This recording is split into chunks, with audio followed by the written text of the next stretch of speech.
Hello everyone, welcome to skill IQ में आपका स्वागत है। तो बात करेंगे ईडियम्स एंड फ्रेजेस के पार्ट नंबर 7 की, जो कि टेस्ट है हमारा 2023 के एडिशन से। ठीक है, बिना किसी देरी के स्टार्ट करते हैं। अगर आप शुरू से फॉलो कर रहे हैं सीरीज़ को तो आपको पता ही है कि किस तरीके से चीज़ें चल रही हैं। अगर आप नहीं फॉलो कर रहे हैं शुरू से तो अभी आपको प्लेलिस्ट में जाना पड़ेगा। पीछे के वीडियोस बाद में देख लेना, पहले ये वाला देख लो, इसका पीछे वाले वीडियोस से कोई रिलेशन नहीं है। ओके, ठीक है जी। Add insult to injury, pen क्यों नहीं चल रहा? हाँ, add insult to injury. Add insult to injury का मतलब होता है कि आदमी परेशान है और उसको और ज़्यादा परेशान करना। हिंदी में इसको नमक घाव पर नमक मिर्च छिड़कना या लगाना बोल सकते हो। ठीक है, to further a loss with mockery, to worsen an unfavourable situation, to disgrace becomes rose when friends and family disown you। उसके बाद है the world usually slanders a fallen person rather than help him. उसके बाद एक और आपका जो option number D है वो है आपका a suffering is compounded if you are hurt at the same place again. देखो, ये वाला थोड़ा सा कंफ्यूज कर सकता है, but add insult to injury क्या होती है? ऑप्शन नंबर ए ये है टू फर्दर अ लॉस, जहाँ की आपको एक लॉस हो चुका है, आप हानि में हैं, आपको नुकसान हो चुका है, उसके साथ जो है मजाक भी चल रहा है और मजाक करके उसके ऊपर और ज़्यादा जो है आपको जो आपके खिलाफ जो है सिचुएशन बनी हुई थी, अनफेवरेबल जो सिचुएशन थी, उसको और ज़्यादा जो है ख़राब करने की कोशिश जो है एक तरीके से की जाती है। ठीक है, उसको हम एड इंसल्ट टू इंजरी बोलते हैं। टाई अ नोट, देखो नोट इसको प्रोनाउंस किया जाता है, के बाद जब भी एन आता है तो के जो है साइलेंट हो जाता है, और इस नोट का मतलब होता है गांठ। ठीक है, ये गांठ होती है, और ये कौन सी गांठ होती है? जिसमें शादी होती है, वो वाली गांठ। ठीक है, टाई द नोट मतलब इस गांठ बांधना, मतलब शादी, गेट मैरिड, ये बात जो है करना। ऑप्शन पढ़ने की ज़रूरत इसमें मेरे ख्याल से नहीं थी। अगर आपको ज़रूरत है तो आप लोग पढ़ सकते हैं, ऑप्शंस आपके सामने मिल जाएंगे आपको इजीली। पीडीएफ के लिए आपको पता है कि आपको स्किल आईक्यू के टेलीग्राम पे जाना है। ठीक है, और वहाँ से आप इजीली डाउनलोड कर पाओगे। Sorry, easier said than done, मतलब कहना बहुत आसान काम है लेकिन करना बहुत मुश्किल काम होता है, वो वाली चीज़। ठीक है ना, कहना बहुत आसान काम है करने की बजाय, तो वो वाली बात। A task which is expected to be difficult turns out to be easy, एक तो ये बात है। दूसरी बात है intentionally tell someone that a difficult task is easy. क्या क्या ऑप्शंस होते हैं? Be more easily talked about than put into practice. उसके बाद है once a difficult task is done if it feels easy. देखो, जब एक टास्क होता है, डिफ़िकल्ट टास्क होता है, जब उसको किया जाता है तो जो हमें क्या लग रहा था, बहुत ज़्यादा डिफ़िकल्ट लग रहा था। भाई मैं क्या कह रहा हूँ, दोबारा से देखो सारी चीज़ों को। ईजियर सैड देन डन, मतलब कहना क्या होता है? कहना बहुत आसान काम होता है लेकिन करना बहुत मुश्किल काम होता है। जब एक डिफ़िकल्ट काम को करने की बात की जाती है और वो लगता, देखने में वो इजी लगता है, लेकिन जब हम उस काम को करते हैं तो वो क्या होता है? डिफ़िकल्ट होता है। तो इसलिए राइट आंसर डी होगा। एक ऑप्शन नंबर ए पे ध्यान दो। A task which is expected to be difficult turns out to be easy, ये बात नहीं की जा रही। ये बात की जा रही है कि उसको फील कर रहे थे ईजी, लेकिन एक्चुअल में वो क्या है? डिफ़िकल्ट है। इसलिए पहले और चौथे ऑप्शन के बीच में क्लैश है। ये मत सोच लेना कि एक ऐसे टास्क की बात की जा रही है जिसको, जो देखने में डिफ़िकल्ट लग रहा था लेकिन एक्चुअल में जब काम करने लगे तब वो इजी हो गया। ऐसा नहीं है, वो आसान काम नहीं था, वो देखने में आसान लग रहा था। उस बात को ऑप्शन नंबर डी बताता है, ना कि ए। ऑप्शन क्वेश्चन नंबर 4 ये क्या कहता है? ये कहता है a red rag to a bull. भाई अब सांड को लाल कपड़ा दिखाओगे तो आप जो है क्या कर रहे हो? बहुत ज़्यादा जो है उसको भड़का रहे हो एक तरीके से। तो अब इसको सोचने की बात है कि होता क्या है इसका? इसका होता है कि जब हम क्या कर रहे होते हैं, मतलब किसी भी व्यक्ति को जो है हम भड़का रहे होते हैं, उसको बहुत ज़्यादा भड़काने की कोशिश करते हैं और उसको उत्तेजित करने की कोशिश करते हैं, हिंसक उसको बनाने की कोशिश करते हैं। A red rag to a bull, ठीक है। अब ऑप्शंस देखो, a few inspirational words can do wonderful things, an object, utterance or act which is certain to provoke someone, a signal or symbol used to warn a person, all prepared and waiting for the signal to start। मतलब सब लोग तैयारी कर रहे थे कि किसी काम को जो है कैसे स्टार्ट करना है, वो वाली बात जो है की जा रही थी। ऑप्शन नंबर बी इसको अच्छे तरीके से दिखा रहा है। एक ऐसा ऑब्जेक्ट, अटरेंस या फिर एक्ट जिसमें हम जो है क्या करने की कोशिश कर रहे हैं, किसी को प्रोवोक करने की कोशिश कर रहे हैं, किसी को हम भड़काने की कोशिश कर रहे हैं, किसी को हम उत्तेजित करने की कोशिश कर रहे हैं, उसको हम red rag to a bull जो है इडियम उसके लिए यूज़ करते हैं। Question number 5, be under no illusions, कोई भी भ्रम ना होना, है ना, भ्रम में ना रहना, वो वाली बात यहाँ पे आती है। Not be duped by a cheater, get out of a magic spell, don't have the habit of daydreaming, be fully aware of the true state of affairs. Yes, ये ऑप्शन नंबर डी आपका सही answer होगा।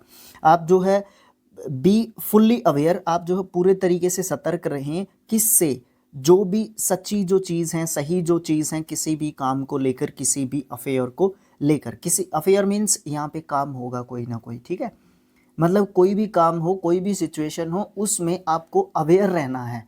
B under no illusions, illusions means होते हैं भ्रम, आपको भ्रम में नहीं रहना, आपको रियलिटी को पकड़े रहना है, आपको रियलिटी को नहीं स्किप करना है या नहीं छोड़ना है। उसके बाद लेवल प्लेइंग फील्ड, सबको समान अवसर देना, है ना, सबको समान अवसर देना। A game played where the weaker side is given an advantage to make it a fair fight, a situation in which everyone has a fair and equal chance of succeeding. Yes, ये सही answer है। एक ऐसी situation जिसमें हर किसी को जो है फेयर और इक्वल जो है चांस दिया जाता है उसको सफलता प्राप्त करने के लिए। A game where you progress level by level नहीं, a game which appears unfair but is actually fair, इस तरीके की जो बात की जाती है। लेकिन आपका बी ऑप्शन जो है लेवल प्लेइंग फील्ड के लिए जो है सही आंसर होगा। नेक्स्ट क्वेश्चन है, to geared up the loins, loins को गियर्ड अप करने के लिए बोलना, मतलब कमर कसना। ये जो ओरिजिन की अगर आप इस ईडियम के बात करोगे ना, तो एंशियंट टाइम में ये कहा जाता था कि यहाँ पे कमर के ऊपर है ना एक कपड़े को बांधने से इसकी शुरुआत हुई थी। और इसका मतलब क्या होता था कि जब भी हम कमर के ऊपर कपड़े को बांधते थे तो उससे क्या होता था कि किसी भी कठिन काम को हम करने के लिए जा रहे हैं ना, तो उस चीज़ को दिखाने के लिए इस जो है बाद में ये इसका अपभ्रंश होते होते जैसे जैसे टाइम बीतता गया तो इसका मतलब क्या बन गया, इसका मतलब बन गया कि जब भी हमें कोई कठिन काम करना है ना उससे पहले की तैयारी, to geared up the loins, ठीक है, जब भी हमें कठिन काम कोई करना है तो उसकी तैयारी। To be unable to decide, to one's liking, to be at strife, to prepare for hard work. Yes, D option इसका सही आंसर होगा, हार्ड वर्क के लिए जो है तैयारी करना एक तरीके से, ठीक है। उसके बाद आपका नेक्स्ट जो क्वेश्चन होगा, पहले एडजस्ट कर लेते हैं, चारों ऑप्शंस भी आने ज़रूरी हैं। सही है, बिल्कुल सही है। इविल, इविल ट्विन, इविल मतलब बुराई, ट्विन मतलब जुड़वा, जुड़वा बुराई, है ना।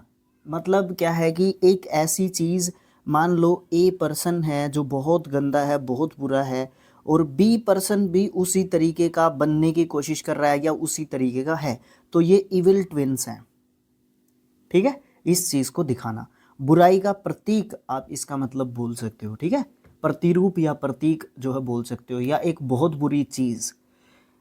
Getting punished for the deeds of another person who is just like you, an imaginary double humorously invoked to explain or excuse uncharacteristic or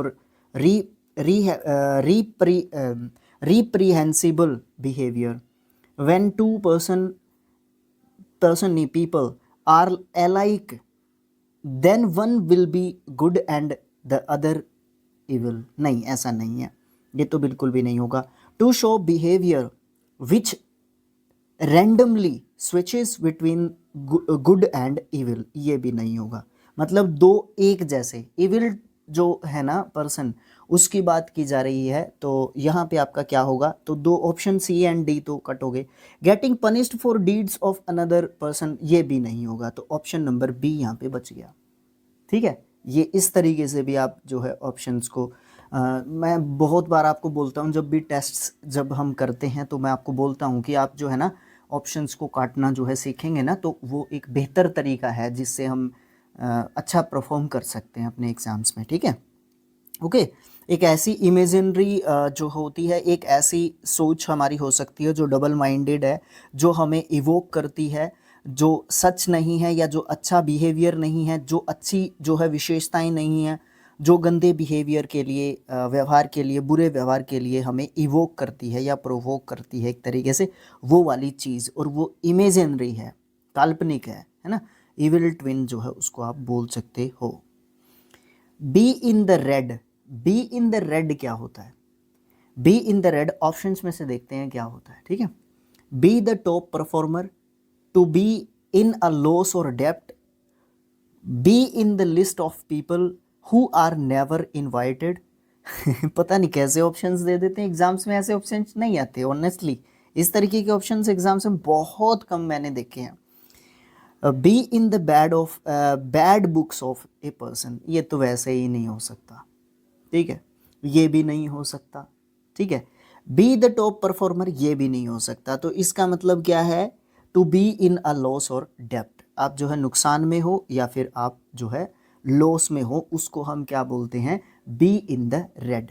last होगा आज का इन Koontz with, in Koontz with मतलब बेईमान जो लोग होते हैं उनके साथ सांठगांठ करना। और किस लिए करते हैं हम बेईमान लोगों के साथ सांठगांठ?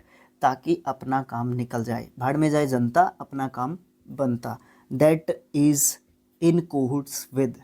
ठीक है, a marriage made in heaven, पता नहीं कैसे ऑप्शंस हैं। A group of criminals with lot of determination, in an alliance और पार्टनरशिप विद, ये वाला ऑप्शन जो है आपका यहाँ पे सही होगा। ठीक है, इस तरीके से अपने 10 क्वेश्चंस आज के लेक्चर के भी कंप्लीट हो जाते हैं। नेक्स्ट जो अपना पार्ट होगा वो पार्ट नंबर जो है देख लेना आप, टोटल पार्ट क्या है, लेकिन टेस्ट का पार्ट नंबर 8 होगा। ठीक है, ओके। आप लोग वीडियो को शेयर कर सकते हो, चैनल को सब्सक्राइब कर सकते हो। ठीक है, और वीडियो को लाइक तो आपने करना ही है। एक और होता है, क्या होता है? कमेंट, कमेंट में आप अपने विचार लिख के बता सकते हो। और एक न्यूज़ है, बहुत अच्छी न्यूज़ है, 7K सब्सक्राइबर्स हो गए हैं अपने स्किल IQ के।